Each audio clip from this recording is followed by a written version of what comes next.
Salut YouTube, on se retrouve pour une nouvelle série de vidéos sur un deck builder sorti tout récemment. Dans cette série, j'essaye de vous présenter quelques builds qu'on a découverts en live sur Non-Shol-Intrude, où vous jouez le dragon et vous affrontez les héros humains. Et oui, les rôles sont un petit peu inversés. Sur ce, je vous laisse avec le premier build, amusez-vous bien. C'est assez simple, le build corps à corps, je l'ai préparé un petit peu hier soir. J'ai trouvé ça, je sais pas comment ça va fonctionner, on va voir, d'accord. L'idée en bas, ça va être de faire un petit peu de PV, de la génération de rage et jouer sur l'utilisation de mon pouvoir. Avec toujours un petit peu de pioche, ça fait pas de mal. Et ici, forcer la phase 2. J'ai pas trouvé mieux, donc je me suis dit, ok, on va forcer phase 2 et gagner 5000 PV. Au niveau du dragon, je suis resté sur le Red Dragon pour avoir un maximum de PV max. Puisqu'on est en phase 2, on commence avec moins de PV. Donc il faut qu'on ait un maximum de PV max dès le départ. Sachant que de toute façon, toutes les autres ne sont pas vraiment utiles pour le build mêlée. Il n'y a pas de truc mêlé là-dedans. En termes de cartes de base, déjà je prends ça pour remplacer toutes mes fireballs par des attaques de griffes, donc des attaques de mêlée. L'idée c'est vraiment de ne plus avoir de fireball et d'avoir un deck qui sera presque concentré sur les attaques en mêlée. Il y aura quasiment que ça à la fin du deck. Du coup mes cartes de mêlée ont 25% de chance de faire des dégâts triples et ma quatrième carte de mêlée à chaque fois va toucher tous les ennemis. Ça va permettre de toucher les ennemis en dehors de la portée de mêlée, ce qui est toujours sympa, en attendant de pouvoir les attirer. Parce qu'il y a des ennemis qui vont rester trop loin. Si on n'a pas ça, on ne peut pas jouer mêlée sur des archers ou les mages. C'est foutu. Donc il nous faut absolument ces 3 augmentes-là pour nous mettre bien. Avec ça, j'ai pris la Dragon's Bounty qui va nous permettre d'augmenter nos dégâts d'attaque. Ça va être important, donc ça va être au fur et à mesure où on dépense nos sous.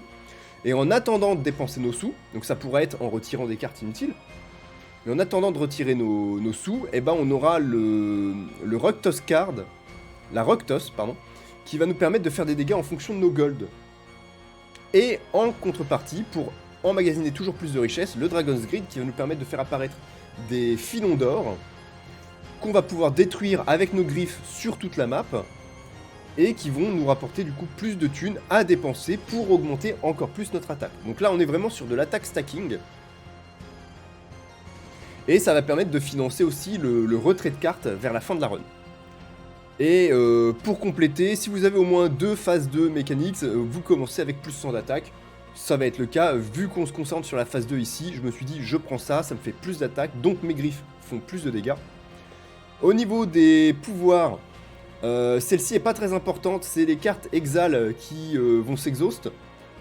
On s'en fout, l'idée c'est qu'on va s'en débarrasser de toute façon à un moment ou à un autre.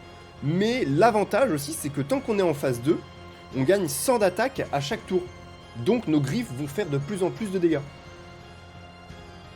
Ici pareil, phase 2, on génère de la rage à chaque tour. Donc notre pouvoir va s'activer plus régulièrement, pouvoir qu'on a amélioré à plus 1000 de dégâts au héros. Et enfin, à toutes les phases, nos attaques de mêlée deal plus de dégâts, mais toutes nos attaques ont une attaque réduite. Donc l'idée, c'est vraiment de se concentrer sur la mêlée. On a 2 trucs en phase 2, donc tous nos pouvoirs sont actifs. Je pense que ce sera viable. On est parti ? Alors voilà, je suis en train de préparer le build suivant, et là je vois qu'il y a bien quelque chose pour les curses. Donc sur le build mêlée, il est tout à fait possible de jouer avec le Necrowyrm. Puisqu'on pioche beaucoup de cartes, on a souvent les curses dans les mains, ça va augmenter nos dégâts à chaque fois. Ça peut être très très fort, donc n'hésitez pas à peut-être prendre ça comme option, c'est une option qui est tout à fait viable. Au niveau des reliques légendaires, la plupart sont inutiles. Je me suis juste dit, vu que je veux piocher beaucoup d'attaques qui ont un coût de 0, je vais aller chercher l'amiral Fiona pour avoir le plus d'attaques possible et du coup pouvoir balancer mes griffes sur tout le board aussi régulièrement que possible, le temps d'attirer l'ennemi vers moi. Donc ça va être notre priorité absolue d'aller chercher cette relique. Évidemment, en chemin, on va essayer de compléter quelques zones, ça va dépendre de ce qu'on va débloquer. Toujours jouer le Dragon's Grid avant de jouer mes clos. Comme ça, j'ai les filons qui apparaissent, et en claquant ma 4ème griffe, ça va taper les filons, et ça va probablement les détruire tôt ou tard, et me rapporter un petit peu de gold. En attendant de jouer mes griffes, il faut toujours que je joue mes curses, parce que les ennemis en rajoutent régulièrement. Et dès que j'ai l'occasion d'utiliser des points d'action, je le fais pour me générer de l'armure. Ça va me permettre de tenir le temps de débloquer plus de contenu et de conserver ma phase 2 aussi longtemps que possible. Le premier combat est terminé, on a déjà 250 gold, ce qui est plus que raisonnable. Si on peut piocher des cartes, on va le faire à chaque fois. De la même façon, les combats contre les armées sont à favoriser totalement. Ça va nous rapporter plus d'attaques, ça va augmenter les dégâts de nos griffes. Donc dès qu'on en a une, autant y aller. C'est un bonus sur lequel on ne crachera jamais. Vous trouvez un marchand pendant votre run, gardez-le de côté. Ce sera vraiment notre dernière action, il va nous permettre de vider le deck de toutes les cartes complètement inutiles. Comme ça, on peut aller chercher Fiona qui est juste là. Je vais pas la mettre sous la cam, voilà, c'est mieux comme ça. On peut farmer du contenu de grosses difficultés avec de bonnes récompenses. Et au tout dernier moment, on va aller chercher le marchand pour enlever les cartes qui ne nous servent à rien. Donc là, on va continuer la run et aller chercher Fiona tranquillement. Là, pareil, dès qu'on va avoir une relique qui ne nous intéresse pas, si on a l'option, on la vend. Il faut qu'on génère des thunes. Pour augmenter les dégâts du Roktos, on se fout royalement des reliques qui ne sont pas du tout mêlées. On a trouvé en chemin, autant aller prendre le marchand au passage. On a récupéré de quoi augmenter notre défense. Par contre, on va éviter tout ce qui va réduire nos PV. Encore une fois, il faut qu'on garde nos PV un maximum pour rester au maximum en phase 2. Pareil, le death roll, on va éviter. Il y a des moments où ça peut être utile, il y a des builds où ça peut être utile. Mais là, moi, l'idée, ça va être d'éviter autant que possible la banqueroute. Je ne veux pas finir sans gold. Mes gold vont me permettre de retirer des cartes régulièrement. D'ailleurs, sur notre première visite de boutique, on va virer quelques cartes. La Blue Flame, on la garde au cas où on galérerait contre un boss ou quoi que ce soit. De toute façon, on va piocher tellement de cartes que la Blue Flame sera une carte parmi tant d'autres. Mais on va pouvoir virer par exemple un Fire Breath et quelques Whirlwind rapidement. On virera le reste vraiment à la fin de la game. Là, l'idée c'est vraiment de retirer vraiment la base dans un premier temps. Voilà, parfait. Plus d'armure, c'est ce qu'il nous faut. Et des PV max. Donc du coup, on va se garder ce marchand-là maintenant et on va continuer notre route vers Fiona. Donc là, on attaque le tour 2 du premier raid et on a déjà décimé tous les ennemis qui accompagnaient le boss. Donc ça va être facile comme tout. On va continuer de se faire un petit peu d'armure de temps en temps et globalement, on va juste stacker l'armure en attendant qu'on puisse tuer le boss. Pas besoin d'utiliser nos ultimates tout de suite, l'idée c'est de les garder jusqu'au dernier boss si on peut.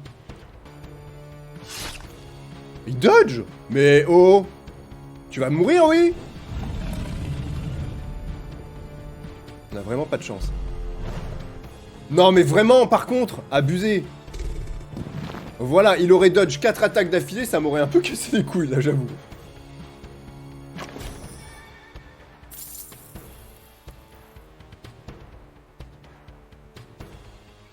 On peut prendre un The Last Claw, c'est pas la meilleure carte de mêlée, mais ça en reste une très intéressante malgré tout.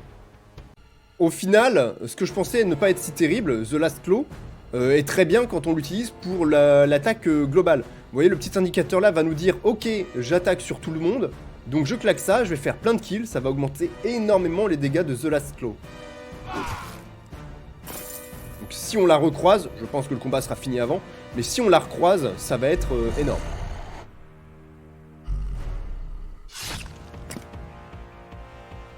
The Last Claw. 7500 de dégâts, rien que ça. Alors l'idéal serait de la claquer en global quand même. Donc je vais d'abord mettre un Rock Toss. C'est presque... le combat est fini. Excusez-moi, mais... Ça, ce qui nous permet de repiocher avec le Overflow. Une, deux, trois, déjà là. Donc là, The Last Claw qui va taper sur tout le monde. Bon, et voilà, c'est fini. Les boss ont à peine le temps de jouer en fait avec un build comme ça, c'est ignoble. Il n'y a plus que un combat, une seule action, un seul voyage avant le boss final. Donc on va compléter cette région-là en allant voir le marchand. Pourquoi? Déjà parce qu'il va nous vendre des trucs utiles. Ça, non. Ici... pas intéressant non plus. Et à partir de là... on va commencer à dégager tout ce qui ne nous intéresse pas. Alors, en priorité, ce qui nous intéresse vraiment pas, d'accord? À savoir le Fire Breath, le dernier tourbillon, le Rock Toss et le Dragon's Greed, on n'en a pas besoin sur le boss. Puisque je suis en train de dépenser mes thunes, le Rock Toss ne fera plus autant de dégâts, donc faut qu'il dégage. Donc attention, le prix augmente, hein, il faut une certaine économie pour y aller quand même. Maintenant, le Overflow nous fait piocher des cartes, donc c'est très bien, et en plus il va combo avec les avalanches, faut les garder. Le Momentum nous fait piocher une carte, mais là il va plus être super utile. Après, c'est une carte qui coûte 0 et qui nous permet de repiocher. Donc c'est gratos, autant se la mettre de côté. On va virer les anciennes scales. Et on vire le Quick Temper. Il ne nous reste plus que des cartes qui valent 0 et quelques avalanches. Donc c'est là où on se dit, ok, peut-être que le double de PV pour perdre 2 AP aurait été utile. Mais avant ça, c'était un petit peu trop tôt. C'est un problème de timing, c'est pas grave. Mais maintenant, juste avec ces cartes-là, on va, en principe, détruire le dernier boss.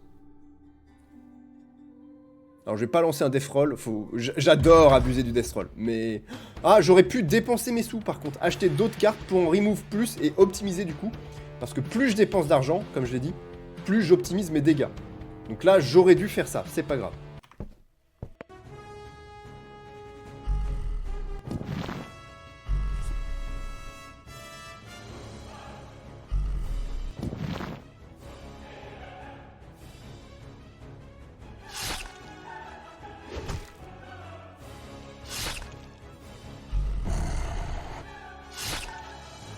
Donc la phase 1 finit très rapidement. On est à peine au tour 3 du combat. Hein. Puis un The Last Claw. Les réjuvénations, on va pouvoir les utiliser après. En fait, là, les utiliser là nous aurait monté trop en PV. Maintenant, on peut, et on est toujours en phase 2, donc on s'en fout. Et c'est bon, le combat est fini. Hein. Voilà. Tout simplement. Donc c'est tout pour le build du dragon mêlé. Franchement, facile comme tout. Zéro challenge. On était en difficulté 20, hein, je le rappelle. Je pense qu'il peut clear beaucoup plus haut les difficultés. Je le tenterai à l'occasion. Là, dans un premier temps, je me concentre sur cette difficulté-là pour la plupart des builds. Mais il y aura d'autres vidéos de build qui vont arriver sur la chaîne. N'hésitez pas à les regarder aussi. Voilà, à plus. Eh, c'est rapide comme outro, hein, le chat.